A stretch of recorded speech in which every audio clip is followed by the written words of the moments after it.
Good morning, good evening, whatever the time is where you are and when you're watching this. Um, I'm greeting you from Basel in Switzerland.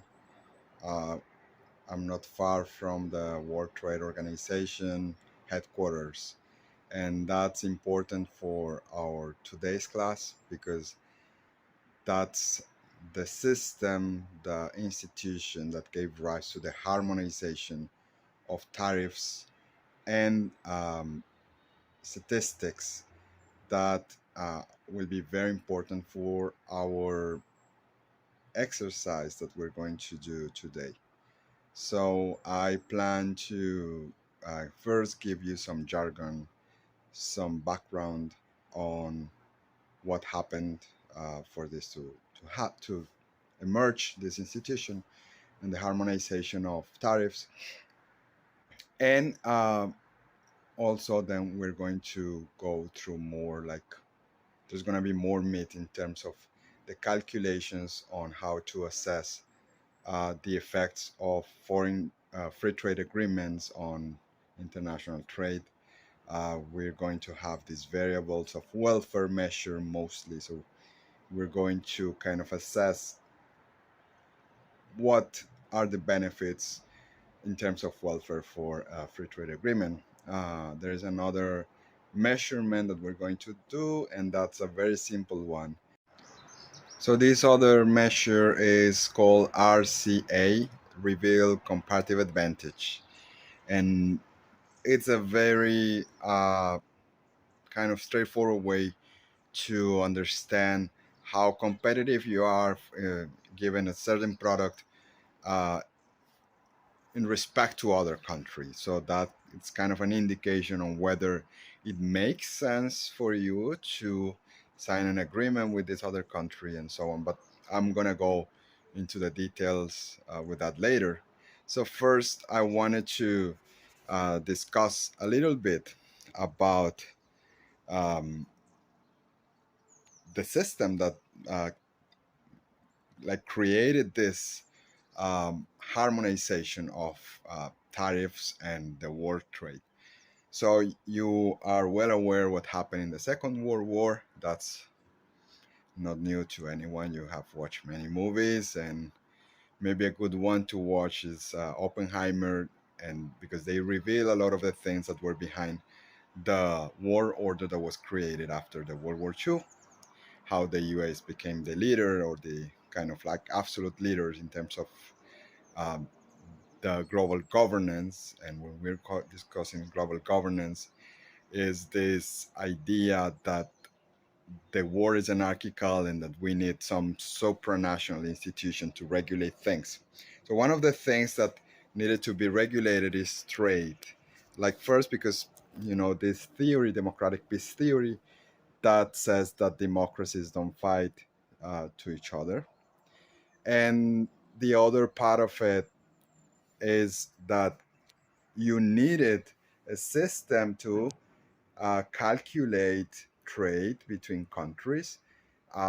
If you had different types of bananas in different countries, you needed to harmonize. You need to give a name that it's spoken universally about this specific type of banana, so that when you export that type of banana, you can sign a free trade agreement and you can agree on which tariff would you charge and so on.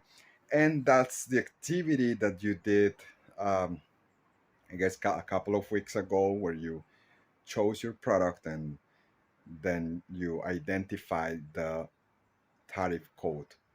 So the war at the beginning, it wasn't the World Trade Organization.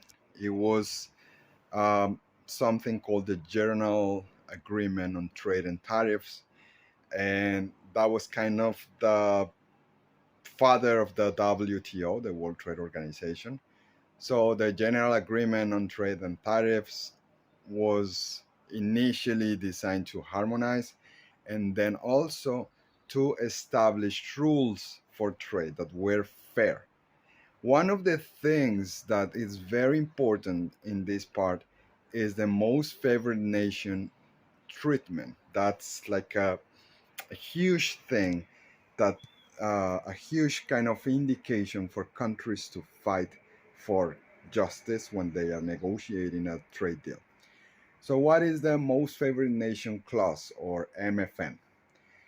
If I'm a country like Switzerland and I have an agreement with Germany, and I tell Germans that I'm going to give them a tariff of 10% on cars, then uh, turns out I have this other country that wants to make business with me, and that is, for example, Brazil. Brazil wants to export cars to Switzerland. So Brazil is going to be, oh, I want the most favored nation tariff. And in this case, it was Germany's, because we initially signed an agreement with Germany with 10% tariff. So that's basically the MFN, most favored nation clause. That it's an indication of how trade moves. So you're gonna see this these three letters MFN uh, in many places, or where you read reports on trade, and with those like with those three things, you will know these three letters, you will know what a country is given to the rest of the world. uh, so if Brazilians, for example, got a tariff higher than 10%, they will come to the WTO, back then the JATT, or General Agreement on Tariffs and Trade and Tariffs, that was signed in 1988. Um, and you can look for their help, and they will establish some um, measurements. There will be a trial, and there will be perhaps a fine if, in this case, Switzerland doesn't comply. So that's basically it. There's more geopolitics behind. There are like more reasons about why this is important. But this is like the beginnings of the liberal order as we know it. And it is a world order that was created via trade, via investment, via globalization and global governance. And this is all intertwined. Again, remember that one of the liberal ideas is that democracies don't fight with each other, that countries that trade together don't go to war, because you establish a lot of interdependencies. So these basic theories of international relations are informing what these institutions do. But that's just the initial part of this idea that I'm sharing with you. We're going to do more on the exercise um, in a minute.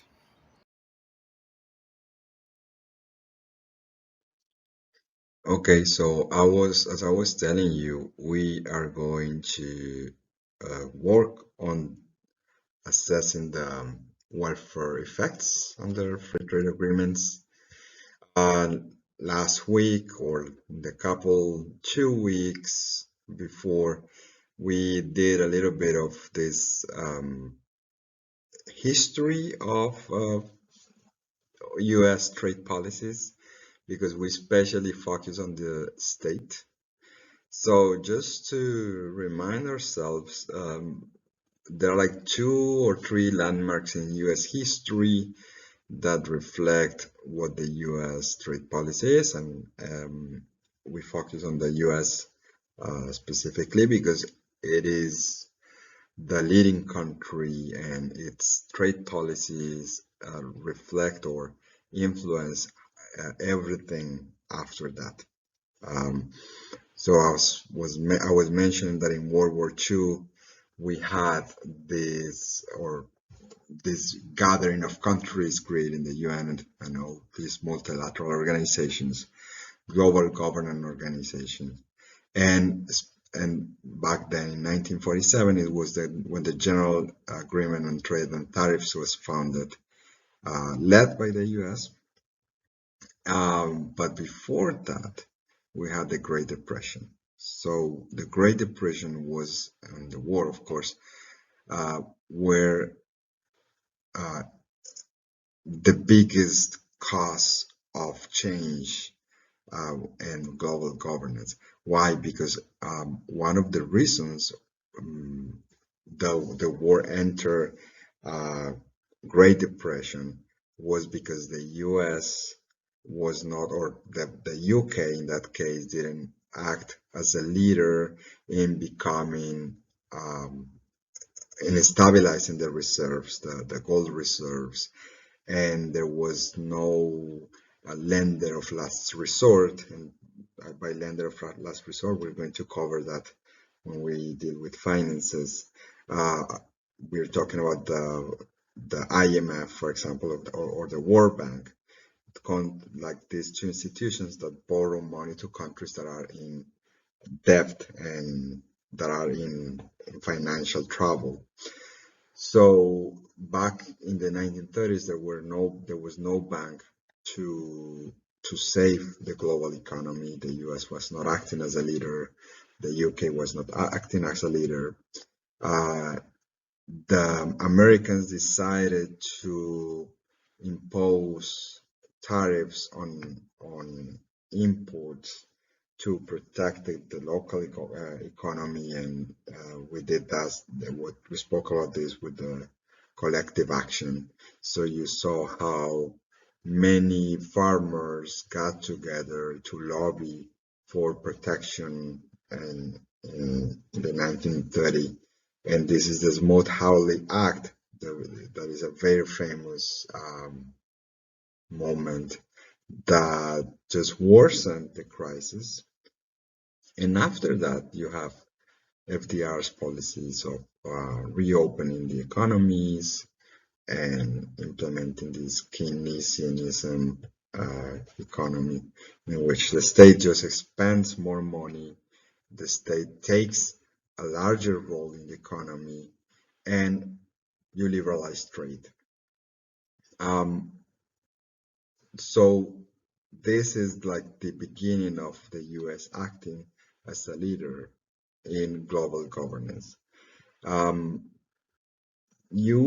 we spoke about the free ride problem, right? And the US is one case of like bearing the burden of other countries a lot, and they need to do that to stabilize the globe. So often people criticize the US for its actions, its interventionist actions in other countries, but it is the US the one spending lots of money, for example, in different military bases around the world, so trade can flow, for example. Or it was or it's been the US in many cases, the one that is um, providing most of the funds for the IMF. And, that is, of course, not always in the best interests of the domestic um, actors. So you create a split, a division, a societal division there, where some people are like in favor of multilateralism, some people are against. You saw the you experienced the presidency of Trump, uh, in which he basically withdrew the U.S. from the whole multilateral system. So he left the Paris Agreement that was meant to protect the environment. He left, for example, he stopped or reduced the payment and contributions to these multilateral institutions. So, that gap is going to be filled by another state. And guess what state is that? So it's interesting what is going on in terms of multilateralism in the past few years. So, and again, you need a strong state for that. You need a strong state to like kind of fight for the interests of the society. So we saw how these Weberian bureaucracies were, or when Max Weber defined the state, he spoke about the monopoly of force and how these bureaucracies are made of trained people who are like impersonal, and they, it just works. Like the system of rules work regardless of what happens, of who's in charge. So, for example, in Germany, you are now forced, regardless of what, to install solar panels on your roof. And sometimes that goes against like the logics of the market. But then you have a strong state that is not permeated by um, economic interests that can afford telling its population you have to do that even though you don't like it. So that's, for example, there's an example of strong state. We kind of discussed that the US is not precisely a strong state because you see how much interests of not only companies but also people are changing politics. And one of the paramount example of why the US is not a strong state is how presidents are able to change the course of action of the country every 4 years. So there are like not so many uh, like policies of the state, like policies of long-term policies of the state, but some policies that are implemented by presidents every 4 years.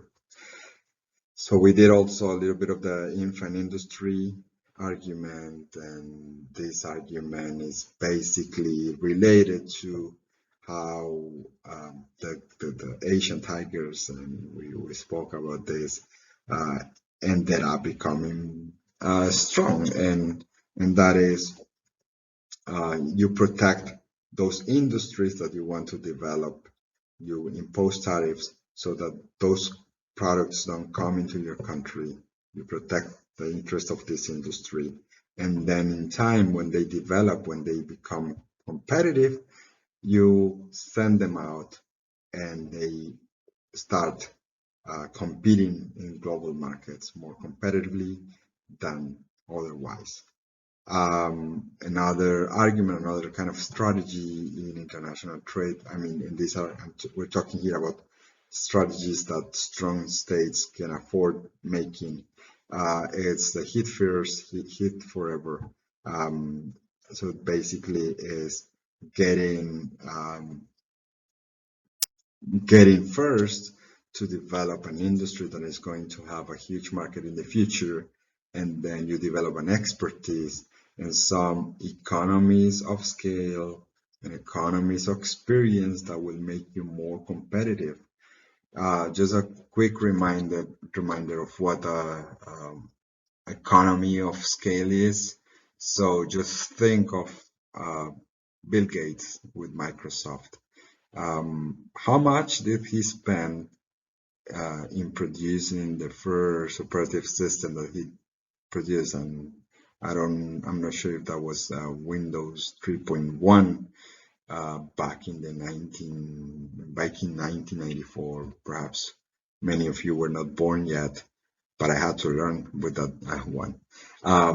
So that Windows, probably he spent what, like $3-4 million, and once he produced the software, uh, he just needed to go and sell, right? And the more he sold, the more money he got. That's like logical, right? But when you produce software, the only like the basic cost you have is paying the developers of the software. And paying the developers of the software, yeah, it is expensive, but it doesn't increment as you sell more. Perhaps the only cost you're gonna have, by Bill Gates will have, when he was selling was the cost of the city and like burning the city and copying the city and but then like the biggest cost was still the same. So the more he sold, the more money he could make because of these economies of scale. And then there's also this concept of economies of experience, and it's kind of related to the infant industry. And this is when you develop a certain expertise in an industry, you definitely become faster and quicker. I'm sure you guys have tried to learn something at some point in your lives. I mean, a skill, let's say, either biking or perhaps coding. And the first times it's going to be very painful, very hard. You're going to make a lot of mistakes. But once you get experience, you get more and more effective. Um, so now let's start with like the prerequisites uh, for this class or for this exercise that we're going to do. So first I'm going to talk about some nomenclatures, what demand price elasticity is, and maybe some jargon. We're going to do a little activity with that. Okay, uh, so stay tuned for the next section. So the nomenclatures, as I was mentioning, um, mostly arose from the need to harmonize trade in 1947 when we had the general agreement on tariffs and trade, on trades and tariffs. Uh, that sought to harmonize trade, that is, having products coded accordingly so that you don't have confusion in your statistics and that you impose tariffs on the right products. One maybe not the best example, but one idea of this is like just imagine plantains and bananas. And I know some of you might confuse plantains with bananas because a plantain is a banana that looks bigger. But what happens if you're a country that produces a lot of plantains and you don't have it coated well and you have mixed it with bananas and then someone is importing plantains, but they use the word banana for it, so you get more plantains that you needed. So it's not the greatest example, but what I'm trying to get at is you need a differentiation of products so that you can tax them accordingly. The other thing is the most favored nation treatment that I was also mentioning. You want to give uh, the rest of the world um, the uh, a fair amount of tariff. So it's not like I just suddenly decided to, that I don't like a certain country, and I had signed an agreement with that country, and that country was just like unhappy because I raised my tariff. Um, so you will see this MFN uh, everywhere in international trade, and because treaties are signed and things change in time. So you want to make sure that these treaties remain current at the moment they are being used. So one example, it was year 2000 or 2010, and the US signed a free trade agreement with Peru, and then they got, let's say, 5% tariff on all bananas. Uh, then another country comes and signs an agreement with Peru, and Peru gives them 2%. So Americans will be unhappy because they are paying more tariffs.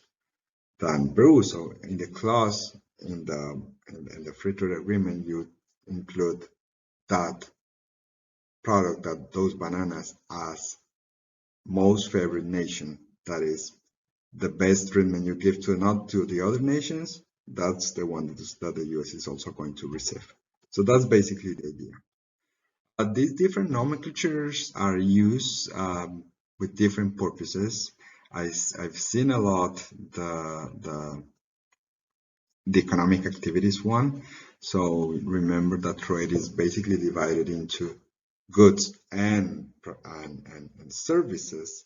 Often we don't look at services, but services are a huge and important part of it. Um, but we're going to focus on goods now, and that's the exercise you did with the harmonized system that is usually 6 digits. Um, I have also seen the SITC in some works, but it's mostly HS, the one that you want to use, or the one that you usually get to use. Um, so it is called harmonized because up to 6 digits you can classify goods. So, for example, I have this notebook here, and this notebook has a 6 digit code that is like general, like it's very generic for most of the countries that use it. Like maybe it's like, I don't know, 6108 91. That's just an example. So with this one, let's say that I'm the government of Mexico, and let's say that I want to divide this into yellow notebooks and blue notebooks. So I create a code for each of them. So the first 6 digits are going to be the same for these two, but maybe I add another 2 digits just to separate the colors. So but that's going to be very specific from that country, from Mexico in this case.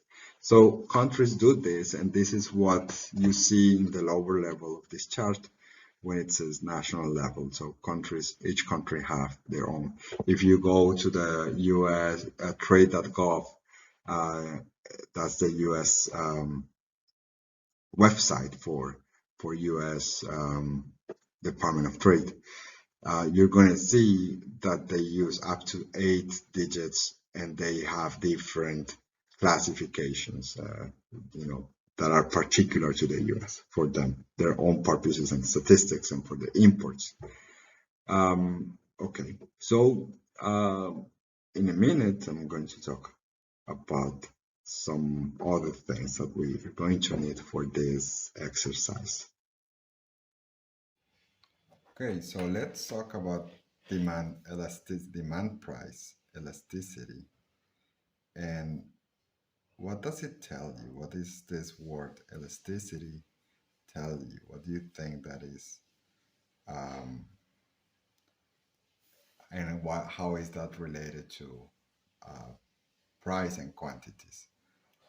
Um, okay, so demand price elasticity measures the quantities affected by a change in the price.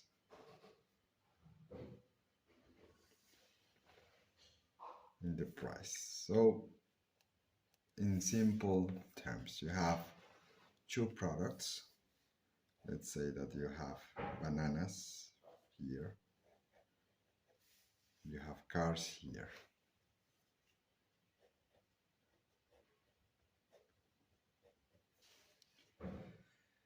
So, let's see what happens when prices for these two goods change. So, let's say that you have this curve of prices and quantities. And let's say that you have a price one and a price two. So let's say that this price, let's say that the average price for a car at this time is $5,000, and then it gets lower to $1,000. So you have a price change. So what will you expect? What do you think will happen with the quantities demanded? In other words, if countries or if cars lower their prices, sorry, will you consume or will you buy more cars? What do you expect people to do? Okay, that's right. So the idea is that the quantities demanded will increase. So initially, you have, let's say, 100, um, 100 cars demanded. And now people are going to want 1,000 home because more people are going to want cars. So that's an example of an elastic demand. So we have the opposite also, and that opposite is inelastic demand. So that is a product that whose quantities demanded are not so affected by the price. In other words, you have bananas here, and initially you have this price. Let's say that one banana was $1, and then the price of that banana changed to 0.5. So you have this.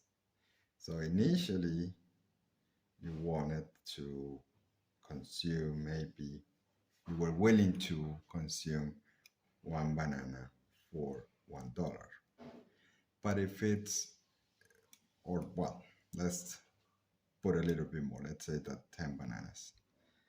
But if price changes to half, maybe you don't need as many bananas. Also because bananas are, they get bad. So it's not like you can get mm, so many bananas endlessly. So perhaps you're going to want more, but not that many. So let's say that you're just willing to pay uh, or get an extra banana for each half dollar that you spend. So that will give you this type of graph.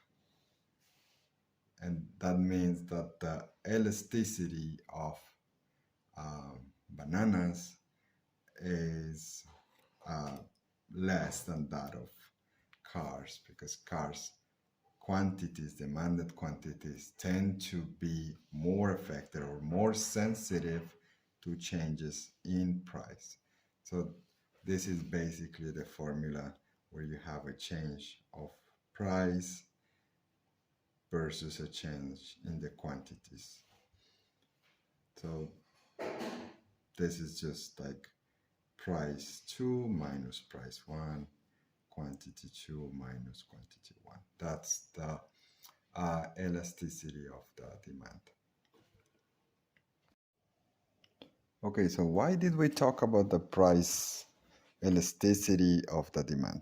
So we're going to assess free trade agreements and its effects. And sorry if the camera is a bit shaky, but I'm trying to hold it with one hand because I don't know if the other one worked really well. So you have, let's say that you have two countries. You have the US here, and you have South Korea. So these two countries, they produce cars, both of them. Let's say that they sign a free trade agreement, and that means tariffs will go down for both countries. So what do you think are the effects?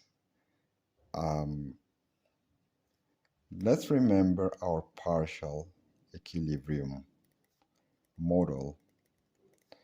And if you remember, the characteristic of the partial equilibrium model is that we looked at one country's demand. So basically, you had the um, the lower the price, the larger the amount of the quantities demanded. And then we saw also that uh, when the demand is elastic, the quantities are more sensitive. Like, if you lower the price of cell phones, probably more people are going to get cell phones. Whereas if you do that with basic products like bananas, maybe that's not so effective, because you just need as many bananas. You're not gonna get more than you can actually eat. So this is a simplification uh, to assess the effects of a free trade agreement. So you have different effects. Remember what happens when we lower the tariffs here. We did this in our first class. So you have a price to, that means the demand of this, or the price of this product, like these were the equilibrium in the past. Now this is going to change, because now the when you liberalize, the price is going to be lower, therefore the quantities demanded are going to be higher, right? So we saw that. So think of that. Think about that we did in our first classes, and think about the effects of a free trade agreement. So first, remember that um, local producers were not happy, and they were not happy because prices, domestic prices, lowered. And when the prices go down, you have two effects. The first one is, well, local producers don't produce as cheaply as imports, so you're going to have a trade diversion.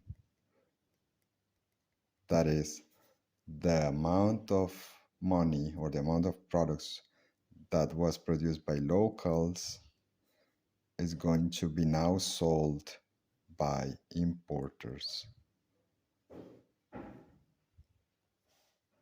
So they are going to lose market. That's one effect. And then the second and most logical effect is a trade creation. So it's possible that um, because of the price went down, more people are going to consume cars. So that means that, for example, you have the amount of money or the amount of cars that locals lost to the importers, that goes to the market of the importers, plus those amounts or those cars that are going to be created, that people who never had a car before started to buy because the price went down.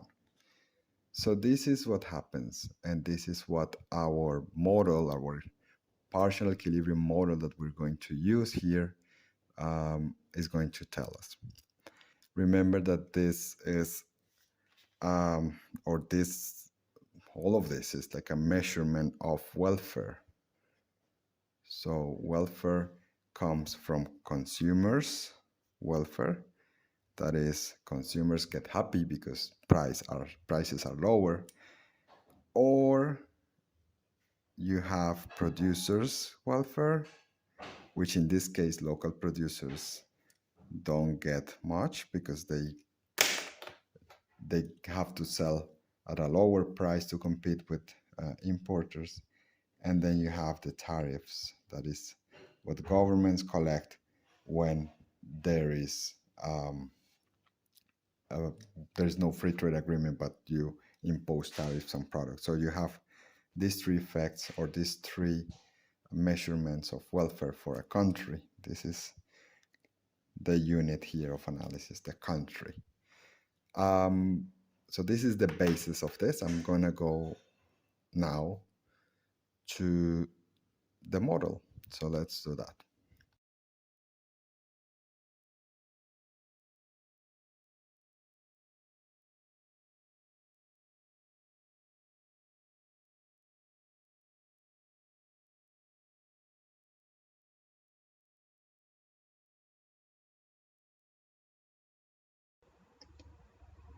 Okay, now we're going to work on the app that allows us to make some simulations on free trade agreements. So first thing, just go to Google and try to find WITS World Bank, sorry. And once there, you want to go on register. So I have that already. So I'm just gonna go to my where I have my login information. Uh, that's what it would look like when you're able to sign in. There are like different options here to do things with data. You can find the tariff, the current tariff that a country is paying for a certain product, or the average tariff that a country is paying for like a family of products. You have known tariff measures. That's, for example, like um, environmental protection clauses that don't allow you to import, for example, like machinery that contaminates the environment. That's one example. Another example could be like if you wanted to import meat from another country, and then you need to get like some certifications that are really hard to get. So those are like non-tariff measures. So like you have two forms of trade barriers, and one of them is tariffs, and the other one are non-tariff measures. You can find that. You can have also bulk information. We have global value chain. We're going to work with that in the future, because I think I mentioned to you in the beginning of the course that um, like an iPhone, for example, is produced in many different countries.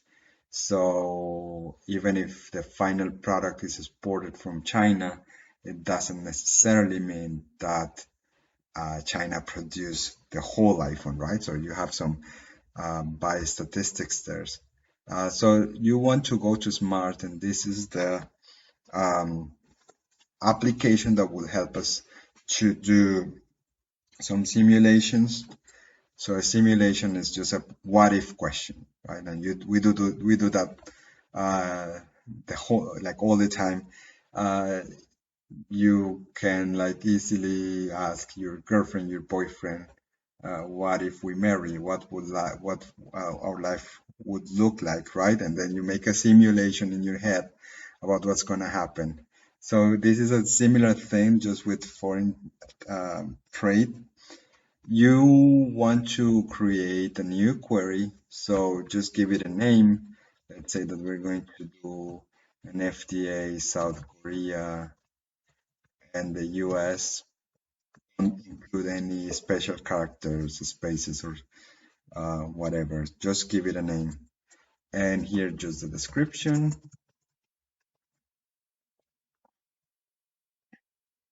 Proceed. Uh, you see, I cannot even include dots here. That one already exists. Okay, so I need to create a new one. Let's put it a 1 here. There we go. So let's see what's going to happen in the United States when we liberalize trade. Let's take 2019 as a base year, like this is where trade statistics will come from. because that's like the most realistic data that we have available. Like 2020 was just the pandemic, and 2021, it's like a crazy year. We don't have data on that. Let's select the product. So you did that. Remember that we discussed the nomenclatures, the different ones that there are. We usually work with HS. That's the most used in some of these reports. And once you get this, you have many options to select the product. I could do even from clusters like all the 2 digits, all the 4 digits. So this will include everything, and it will like disaggregate the information per family or per almost individual product. That's the 6 digit HS code. Remember that HS stands for harmonized system. Let's see that let's assume that we are going to work with something very technologically, vehicles. Um, you know that both South Korea and the US are very like big producers of these goods. So let's move this. Remember that these products that are highly developed, highly industrialized, uh, have a more elastic demand. That is, if the prices of the cars get lower, people will tend to buy more cars. Whereas if, let's say, milk, the price of the milk increases or lowers, you're still gonna need to drink the same milk. In this case, the demand is not so elastic. So just choose your product here. You can go do proceed. Now we have this family of products. You can do this, you can do it as a family, or if you can or want to work on a specific product that is a 6 digit product, that's okay. Now let's do the scenario elasticity, and we we like hit there on select. We add one, and this is gonna be our scenario. So let's create a new one. Let's call it liberalize uh, vehicles on both sides. Let's let's add it. So we will select a partner. So we chose the US, the effects on the US. So the partner here we said was going to be South Korea. So pay attention at the names here. Sometimes they respond to the official name the country calls itself. So you have the two Koreas here, the North and the South. PRK, paradoxically, the Democratic Republic of Korea is the North one, whereas the Republic of Korea is the South one. So let's take the South one. You can do it with different countries in case you have a multilateral free trade agreement. So you proceed here. Product formula, just like leave it that way. You don't need this really. Um, you don't need the product formula that's complicated. So the new rate, let's say that the new rate is going to be 0%. There is no tariffs on cars, on Korean cars coming to the US. And the rest you can leave it like that. This is just like very nerdy thing that we don't need to go through, but you can play with this. You can like work with the different ways of calculating tariffs. Usually the calculation of tariffs is just a percentage of the imported value, And that's it. You do proceed, an item for products. 1 second.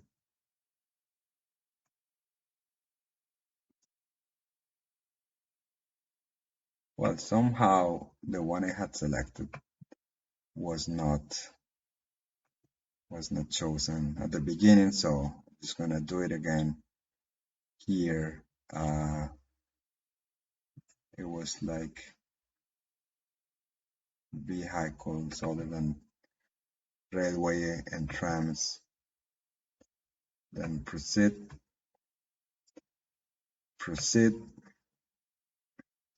We add the scenario that we just created. We proceed and we hit save and submit. We leave the rest like as it is, as predetermined, because that's like what usually happens with trade. Like the substitution and supply elasticity are like the ones that are there, and those codes mean like some products are like easily substituted or not. For example, like bananas might be substituted with plantains, so that also has effects on the trade, but just leave it that way, and because that will give us the idea that we need. So we press OK here, and it's gonna take a while. We might like just have to wait and refresh and refresh and refresh. So I'm gonna be back in a second when this is done. So if I just hit here on download, um, that's gonna go here where it says download data, and you can just save it. So you will get a zip file with different files, and it's really interesting because you're gonna get different reports here. I'm interested in the market view report because this is where we're going to see the actual effects of trade between these countries. So the moment, like after like few minutes ago, I just added also Japan to the equation to see what happened. So let's wait for this file to open. And here we have the effects on trade. So you have how the imports change if we decrease tariffs on these products. Like, each of these codes represent the each product. Then the 87 is the total family, so we can just look at that for the moment.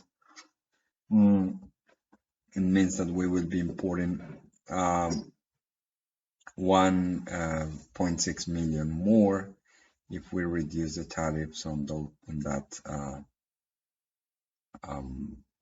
that item. And this is $1,000 also. This is actually 1.6 billion. Same here. This will be the tariff revenue. It increases in some cases. It decreases in some others for some reasons. But what we want to, this is the total revenue, what the government will receive for this family of products. But when we want to look at is the change in the revenue. So this is what the country is gonna like not receive out of reducing the tariffs on these products. And remember that this is $1,000, so that would be almost 500 million just out of this family.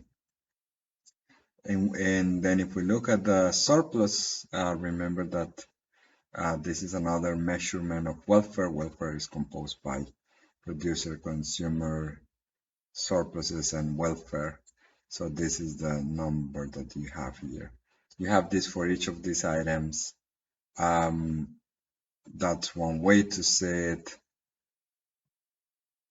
Let's look at what other reports say here. Um,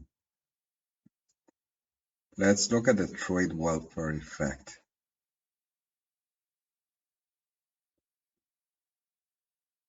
So you see, like in numbers, what is the welfare for the country gained?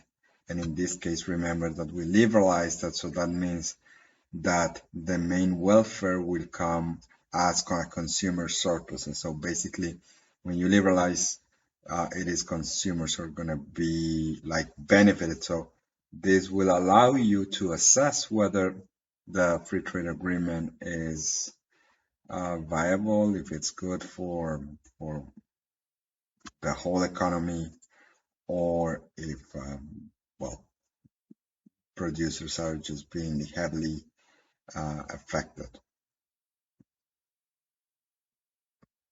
So this is it. I guess this will give you some idea about this tool, that it's very interesting. Um, you can explore this further for the future, but for now, what we have here is really interesting. Okay, so I'll do one last part for you to check. Um, stay tuned. Okay, so now we're going to calculate the reveal comparative advantage index. So just go to witsworldbank.org. Don't go to login this time. Just pay attention to this. This is the part where you do the simulation with free trade agreements. Here, just use whatever you have here. So go to by indicator, and you will see this plethora of indicators available for you to do some trade analysis. For now, we want to focus on reveal comparative advantage, which is the one that is going to tell us how countries do in a certain industry with respect to the other.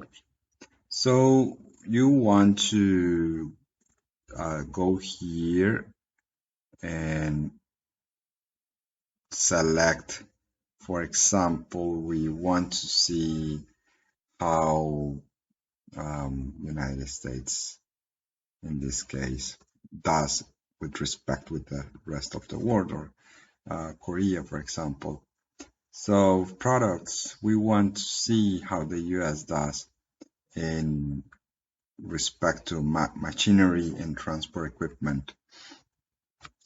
So it's the problem with this is that we use a different nomenclature here. Like this section here doesn't use the harmonized system nomenclature, so you will be able to get the revealed comparative advantage for a whole industry, but not necessarily for the specific product that you need. Nevertheless, you will get a good indication.